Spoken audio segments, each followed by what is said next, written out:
رابعہ ایک نئی دلہن تھی۔ شادی کو سال بھر بھی پورا نہیں ہوا تھا۔ شروع میں تو سب کچھ آسان لگ رہا تھا، مگر وقت کے ساتھ ذمہ داریاں بڑھتی چلی گئی۔ گھر سنبھالنا، ہسبینڈ اور ساس سسر کی سیوا کرنا، پھر مہمانوں کا بھی خیال رکھنا، ہر کام اس نے نبھایا۔ اس کے دل میں ایک سوال بار بار آتا کہ میری عبادت کا کیا ہوگا، کیونکہ وہ چاہتی تھی کہ نماز وقت پر پڑھے، قرآن ذکر سے جڑی رہے، بٹ اکثر ایسا ہوتا نماز تو پڑھتی مگر جلدی اگر قرآن پڑھنے کا ارادہ کرتی تبھی کوئی نہ کوئی آواز آ جاتا، کبھی کچن سے تو کبھی روم سے۔ پھر دھیرے دھیرے اس کے اندر بے چینی گھیرنے لگی اور وہ سوچ کیا میں اپنے رب سے دور ہو رہی ہوں۔ پھر ایک دن رابعہ نے فیصلہ کیا کہ وہ ایک اسلامک عالمہ کے پاس جائے گی۔ تب وہ وہاں پہنچی۔ کمرہ سادہ تھا، ماحول پر سکون چھایا ہوا تھا۔ سامنے ایک عورت بیٹھی تھی۔ عالمہ نے نرمی کے ساتھ کہا، آؤ رابعہ، بتاؤ دل میں کیا پریشانی ہے؟ تو رابعہ کی آنکھیں بھر آئی اور بولی،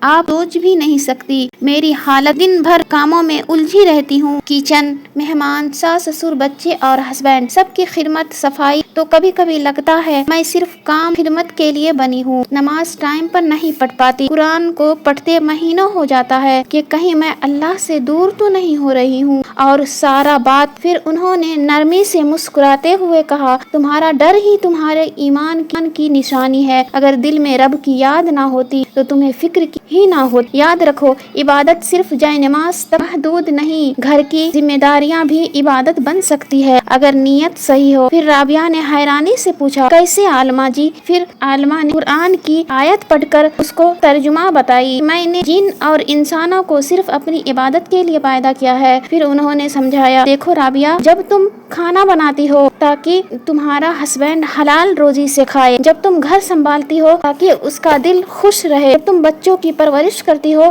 تاکہ وہ نیک بنے، بس شرط یہ ہے کہ تمہاری نیت اللہ کی رضا ہو۔ رابعہ کی آنکھوں میں تھوڑی روشنی سی آئی اور اس نے کہا، میری نماز جلدی ہو جاتی ہے، قرآن پڑھنے کا ٹائم ہی نہیں ملتا۔ پھر عالمہ نے پیار سے کہا، تمہیں بوجھ کم کرنے کے لیے تھوڑے آسان قدم اٹھانے ہوں گے، جیسے ہر کام شروع کرنے سے پہلے دل میں ہی کہنا، یا اللہ یہ تیری رضا کے لیے ہے، اور نماز کا ٹائم سب سے پہلے طے کر، باقی کام اسی کے حساب سے بانٹو۔ فجر کے بعد قرآن کے لیے رکھو، چاہے صرف 10 آیت ہی کیوں نہ پڑھو، اور کام کرتے وقت جیسے کھانا بناتے، صفائی کرتے، اللہ کا ذکر کرتی رہو۔ پھر رابعہ کی آنکھوں میں امید سی جاگی اور اس نے پوچھا، لیکن اگر میں تھک جاؤں تو؟ کیونکہ کبھی تو اتنا کام رہتا کہ ہمت ہی نہیں رہتی۔ عالمہ نے کہا، یاد رکھو رابعہ، اللہ نے ہمیں آرام کا بھی وقت دیا ہے، خود کو تھکا کر عبادت کا بھی اثر کم ہو جاتا ہے، اس لیے تھوڑا آرام، تھوڑا کام، تھوڑی عبادت۔ رابعہ نے کہا، آج مجھے پہلی بار لگا کہ میں ناکام نہیں ہوں، بلکہ میں تو ہر پل عبادت کر سکتی۔ عالمہ نے کہا، ہاں رابعہ، تمہارا ہر لمحہ عبادت بن جاتا ہے۔ ہفتوں میں